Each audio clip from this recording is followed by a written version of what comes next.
तो अभी की वीडियो में तुमको बताने वाला हूँ नंबर्स का फुल डिटेल्स, ठीक है। नंबर के टाइप्स वगैरह सब कुछ बताऊंगा, ठीक है। एक चार्ट के थ्रू बताऊंगा और समरी रहेगी, ये बहुत जल्दी अपन इसको निपटी कर देंगे, ठीक है। तुम चाहो तो वीडियो को स्पीड बढ़ा के भी देख सकते हो, क्योंकि मैं हाथ से लिखूंगा तो मेरे को टाइम लग जाएगा, ठीक है। तो नंबर, अब सबसे पहली बात, नंबर कितने टाइप के होते हैं। तो नंबर जो होते हैं वो भाई अपने पास दो टाइप के होते हैं, ठीक है ना। कौन कौन से होते हैं? एक होता है अपने पास रियल नंबर्स, जो कि अपन डे टू डे लाइफ में और मैथमेटिक्स में भी मैक्सिमम टाइम पे, सॉरी रियल डे नहीं आएगा, नंबर, ठीक है, रियल नंबर्स।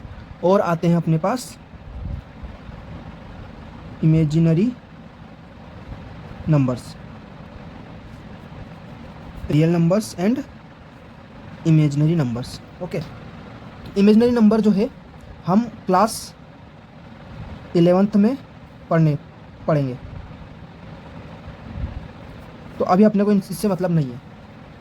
अभी अपने को मतलब है रियल नंबर से। रियल नंबर्स में जितने भी पढ़ने वाले हैं अपन, सारे के सारे रियल नंबर्स के अंदर आ जाते हैं, ठीक है। कौन कौन से 1 2 √2 पाई 1/2 3/8, ये सारे के सारे नंबर्स जो है ये सारे के सारे अपने रियल नंबर्स की कैटेगरी में फॉल करते हैं, ठीक है।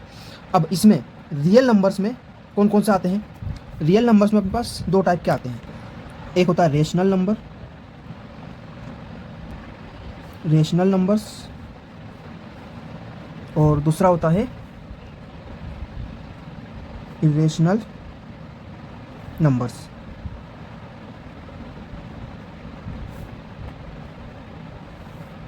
अब इन दोनों के अंदर क्या क्या आते हैं भाई? तो रेशनल नंबर जो होते हैं वो सारे के सारे नंबर्स जिनको हम p/q के फॉर्म में लिख सकते हैं। For example 1/2, 1 2 3। अब ये कैसे? क्योंकि इनके डिवाइडेड में अपन 1 1 1 लिख सकते हैं, तो ये भी रेशनल नंबर्स के अंदर आएंगे अपने, ठीक है। 3/8, 2/3 etc, ठीक है। इरेशनल नंबर वो सारे नंबर जो कि हम p/q के फॉर्म में नहीं लिख सकते हैं, ठीक है। फॉर एग्जाम्पल √2, √3, पाई, √5। अभी ये जो p/q चीज़ है अपने पास, ये इसमें p एंड q जो है ये अपना इंटीजर्स होना चाहिए। इंटीजर्स क्या होता है? रेशनल नंबर के अंदर ही आता है ये, अभी मैं बताऊंगा इंटीजर्स एग्जैक्टली क्या होता है, ठीक है। और ये जो नीचे वाला q है वो = 0 नहीं होना चाहिए, क्योंकि किसी भी संख्या के नीचे 0 मैथमेटिक्स में अनडिफाइंड माना गया है, इसको डिफाइंड ही नहीं किया गया है अभी तक, ओके। अब इसके अंदर दो चीज़ आती है, एक होता है टर्मिनेटिंग, एक होता है नॉन टर्मिनेटिंग। टर्मिनेटिंग का मतलब वो संख्याएं जिनको हम डिवाइड करने के बाद, जैसे 1/2 है तो इसको डिवाइड करेंगे तो ये क्या आएगा? 0.5 आएगा इसका। तो इसके बाद इसको जब डिवाइड करेंगे अपन तो 0 0 0 0 आएगा, ठीक है। तो ये टर्मिनेटिंग मतलब एक बार ये खत्म हो गया, मतलब लास्ट में जाकर के। नॉन टर्मिनेटिंग मतलब जैसे हो गया अपने पास 1/3, तो जब इसको डिवाइड करेंगे तो 0.333 ये आता ही रहेगा, ये कभी रुकेगा नहीं, तो ये हो जाएगा नॉन टर्मिनेटिंग। अब इसी में नॉन टर्मिनेटिंग में एक होता है रिकरिंग, फॉर एग्जाम्पल जैसे यही है 1/3 है, तो इसमें जो है ना, इसमें जो है अपना 0.3 जो है ये हर बार रिपीट हो रहा है, तो ये हो गया अपना रिकरिंग। तो इसका मतलब क्या हुआ? Terminating, non terminating, recurring. Non terminating rational होगा, नॉन टर्मिनेटिंग भी रेशनल होगा, और नॉन टर्मिनेटिंग में कौन सा वाला रेशनल होगा? जो कि रिकरिंग वाला होगा। इतनी बात समझ में आई? तो इसका मतलब क्या हुआ कि इरेशनल जो है इसमें non terminating, non recurring, non recurring, non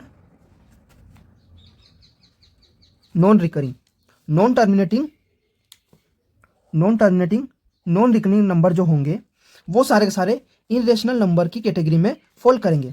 for example मैं तुमको बता चुका हूँ √2, √3, पाई, √5। अब इसमें मान लो अपन एक एग्जांपल लेके चलते हैं पाई का, ठीक है। तो हम जानते हैं हम जानते हैं कि पाई की वैल्यू जो होती है वो 22/7 होती है, लेकिन ये एक, और इसको अपन 3.14 भी लिख देते हैं कभी कभी, लेकिन पाई की जो वैल्यू है वो एग्जैक्टली ये नहीं होती है। तो क्या होती है, पाई की वैल्यू लगभग थोड़ी कम होती है 22/7 या 3.14 से, है ना। अब मतलब ये जो पाई की वैल्यू है ये बाद में 14 ऐसे कुछ तो भी आएगा, तो जो भी आएगा वो कभी भी रिपीट नहीं होगा। सिमिलरली √2, √3, पाई, √5 इन सब में यही चीज काम करेगी। अब जैसे नॉन टर्मिनेटिंग का एग्जांपल, जैसे अपने पास से 2 पॉइंट समथिंग अपने पास आ रहा है ना, 1 2 3 1 2 4 5 6 3 2 7 8 9 1 2, तो ये जो है, तो इसमें नॉन टर्मिनेटिंग मतलब ये आगे चलता ही रहना चाहिए, ये रुकना नहीं चाहिए, पहली कंडीशन। ठीक है, दूसरी कंडीशन क्या है, दूसरी कंडीशन है ये जो नंबर्स आ रहे हैं ये कहीं भी रिपीट नहीं होने चाहिए। तो क्या है, एक तो नंबर्स नॉन टर्मिनेटिंग होना चाहिए, रुकना नहीं चाहिए, दूसरा नॉन रिकरिंग होना चाहिए, रिपीट नहीं होना चाहिए। तो ये सारे नंबर्स अपने इरेशनल नंबर्स की कैटेगरी में फॉल करेंगे। और ये जो पाई की वैल्यू 22/7 है, ये हम कैलकुलेशन को आसान करने के लिए रखते हैं, बाकी इसका कोई मतलब नहीं है। फिर भी आगे की जो पढ़ाई करोगे तुम 11th 12th और कॉलेज में भी जाओगे तो वहां भी तुम पाई की वैल्यू 22/7 ही रख के सोल्व करने वाले हो, लेकिन बात यह है कि इसकी वैल्यू इससे थोड़ी कम होती है। नाउ अब हम जानते हैं रेशनल नंबर के अंदर कौन कौन से नंबर्स और आते हैं। तो रेशनल नंबर्स जो होते हैं इनके अंदर हमारे पास दो टाइप के नंबर्स आते हैं, एक होता है इंटीजर्स और एक होता है फ्रैक्शंस। ठीक है, एक होता है इंटीजर, एक होता है फ्रैक्शंस। अब इसमें अगर अपन देखते हैं इंटीजर्स कौन कौन से होते हैं, जो भी रियल नंबर्स अपने को पता है वो सारे। तो पॉजिटिव नंबर्स,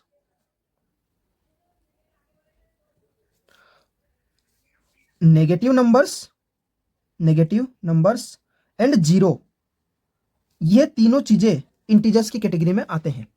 फ्रैक्शंस में जो कि p/q की फॉर्म में होते हैं।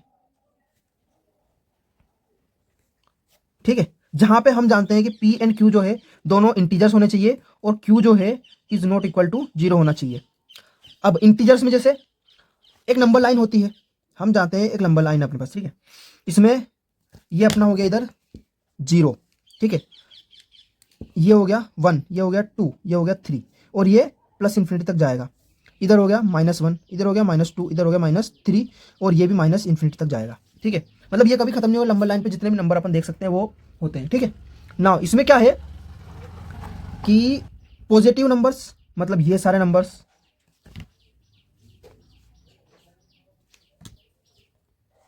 ये हो गए पॉजिटिव नंबर्स, और ये सारे नंबर्स हो गए अपने पास नेगेटिव नंबर्स, और ये बीच में जो 0 है ये हो गया अपना 0। तो इन सबको इंक्लूड करेंगे तो ये आ जाएगा अपना इंटीजर्स के अंदर। लेकिन बट किंतु परंतु बंधु, ये जो फ्रैक्शंस है, फ्रैक्शंस के अंदर इंटीजर्स वाले सारे नंबर्स आएंगे। क्यों आएंगे? क्योंकि इस वाले केस में इन सब के बटे में एक अपन आराम से लिख सकते हैं। ठीक है, तो ये p/q के फॉर्म में आ जाएंगे, और ना ही q अपना 0 हो रहा है और ना ही, और q एक इंटीजर तो है, ये ऑब्वियस सी बात है, तो ये अपना फ्रैक्शंस के अंदर आएंगे। लेकिन p/q में 1/2 हो गया, 1/2 कहां आएगा अपना, 1/2 आएगा यहां पे। 3/2 कहां आएगा, 3/2 आएगा अपना यहां पे कहीं पे। अब इसी में 1/2 का भी माइनस वाला भी रहेगा एक, जो कि यहां पे आएगा -1/2। सिमिलरली 3/2 का भी आएगा, क्या आएगा, -3/2, इस टाइप से। नाउ ये हो गया अपना फ्रैक्शंस और इंटीजर्स। अब इंटीजर्स को पढ़ेंगे अपन। अब मेरे भाई जो अपने इंटीजर्स हैं वो दो टाइप के होते हैं। ठीक है, कैसे लिखूं यार, चलो थोड़ा गिजबिज कर देता हूं, ठीक है ना। हाँ, चलो अगले पेज में देख लेते हैं। ठीक है, इसको इंटीजर्स को अपन अगले पेज में देखते हैं। नाउ अपन इंटीजर्स तक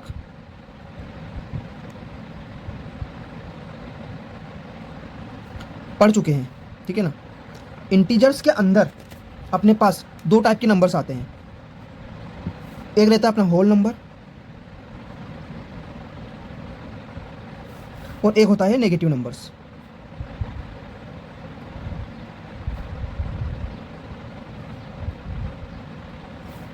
होल नंबर हो गया और नेगेटिव नंबर्स हो गया। अब ये दोनों क्या होते हैं मेरे भाई? होल नंबर्स जो होते हैं, जैसे ये अपने पास है नंबर लाइन, ठीक है, इधर माइनस इन्फिनिटी, इधर प्लस इन्फिनिटी, इधर हो गया माइनस इन्फिनिटी, ये हो गया 0, ये 1, ये 2, ये 3, ये -1, ये -2, ये -3। नाउ तो होल नंबर्स में 0 इंक्लूड रहता है, ठीक है। तो ये सारे जो नंबर्स है ये हो जाएंगे अपने होल नंबर्स। और नेगेटिव नंबर्स, तो ये जितने भी नंबर्स है ये सारे हो जाएंगे नेगेटिव नंबर्स, ठीक है। अब जो अपने होल नंबर्स होते हैं ये इसके अंदर आते हैं नेचुरल नंबर्स। इसके अंदर क्या आते हैं? Natural numbers. तो वो सारे नंबर्स जो अपने को डे लाइफ में दिखते हैं, या एक्चुअल काउंटिंग नंबर्स, उनको अपन बोल देते हैं नेचुरल नंबर्स, जो कि 1 से स्टार्ट होते हैं, 1 2 3 4 5 ETC। तो ये सारे नंबर जो एक्चुअल नंबर्स है इनको अपन बोल देते हैं नेचुरल नंबर। 0 को हटा के एक्सक्लूडिंग 0 एंड स्टार्टिंग फ्रॉम 1, ठीक है। तो ये नेचुरल नंबर तक यहाँ पे ख़त्म हो गया है। वैसे तो यहाँ तक ख़त्म हो जाता है, लेकिन 2 नंबर्स होते हैं जो कि नेचुरल नंबर के अंदर आते हैं, है ना, और इम्पोर्टेंट है इस चैप्टर के लिए, है ना। इसके अंदर कौन कौन से होते हैं भाई? एक होता है मेरे भाई प्राइम नंबर्स, और एक होता है नॉन प्राइम, या इसको अपन कंपोजिट नंबर्स भी बोलते हैं। अब ये क्या क्या होते हैं वो अपन देखते हैं। प्राइम नंबर्स वो सारे नंबर्स जिनके 2 फैक्टर होते हैं, ओनली 2 फैक्टर्स, वो हो जाते हैं अपने प्राइम नंबर्स। फैक्टर्स क्या होते हैं? जो कि किसी भी संख्या को डिवाइड कर दे। फॉर एग्जाम्पल हमारे पास 2 है, तो 2 को कौन कौन डिवाइड कर सकता है? 2 को एक तो 1 डिवाइड कर सकता है और एक 2 डिवाइड कर सकता है। सिमिलरली जैसे फॉर एग्जांपल अपने पास 3 है, तो 3 को कौन डिवाइड कर सकता है? 3 को भी 1 डिवाइड कर सकता है और 3 डिवाइड कर सकता है। मतलब एक ऐसा नंबर है जो कि हर एक चीज़ को डिवाइड कर देता है। जैसे 5 हो गया, 5 को 1 डिवाइड कर सकता है और 5 खुद डिवाइड कर सकता है। 5 के बाद 7 हो गया, 7 को भी 1 डिवाइड कर सकता है, 7 डिवाइड कर सकता है। और इसमें कौन कौन से आएंगे भाई? 2 आ जाएगा, 3 5 7 11 13 और 17 19 19 के बाद आएगा अपना 23 27 ETC। इसमें आगे तुम जा सकते हो, ठीक है। तो ये सारे अपने नंबर्स जो होते हैं ये प्राइम नंबर्स होते हैं, और अपने को इन सब के पहाड़ याद होना चाहिए, इनकी जो टेबल है ये अपने को याद होना चाहिए। तो अपन नंबर्स मतलब अपन जो अपना काम धंधा है वो अच्छे से चला पाएंगे, मतलब, ठीक है। इन द सेंस कि आगे जो LCM और HCF के जो क्वेश्चंस होंगे उनको अपन अच्छे से कर सकेंगे, फैक्टर्स निकाल पाएंगे, ठीक है। नॉन प्राइम या फिर कंपोजिट नंबर्स कौन कौन से होते हैं? जिनके मोर देन 2 फैक्टर्स होते हैं। फॉर एग्जाम्पल 4 मान लो, तो 4 को एक तो 1 डिवाइड कर सकता है, एक 2 डिवाइड कर सकता है और एक 4 खुद भी डिवाइड कर सकता है। फॉर एग्जाम्पल 10 मान लो, तो 10 को एक तो 1 डिवाइड कर सकता है, 2 भी डिवाइड कर सकता है, 5 भी कर सकता है और 10 भी कर सकता है। सिमिलरली जैसे मान के चलो 12 है, तो 12 को 1 डिवाइड तो कर ही सकता है, 2 भी डिवाइड कर सकता है, 3 भी कर सकता है, 4 भी कर सकता है, 6 भी कर सकता है और 12 भी कर सकता है, ठीक है। तो ये सब इसको डिवाइड कर सकता है। तो ये सारे इसके क्या हो जाएंगे? फैक्टर्स हो जाएंगे। और मोर देन 2 फैक्टर्स जिसके भी होंगे, वो सारे कंपोजिट नंबर्स हो जाएंगे, और सिर्फ 2 फैक्टर जिसके होंगे वो सारे प्राइम नंबर्स हो जाएंगे। तो ये अपना पूरा नंबर सिस्टम, नंबर्स क्या होते हैं वो अपन जान चुके हैं, ठीक है। तो इसके PDF वगैरह तुमको आराम से डिस्क्रिप्शन में मिल जाएंगे, और मिलते हैं फिर अगली वीडियोज़ में, है ना। आगे मैं ये जो सारे नंबर्स है ये सब बता चुका हूँ। इसके बाद अपन NCERT में जो भी सिलेबस है उसको कवर करेंगे, ठीक है। तो मिलते हैं फिर अगली वीडियो में, तब तक के लिए ओके बाय।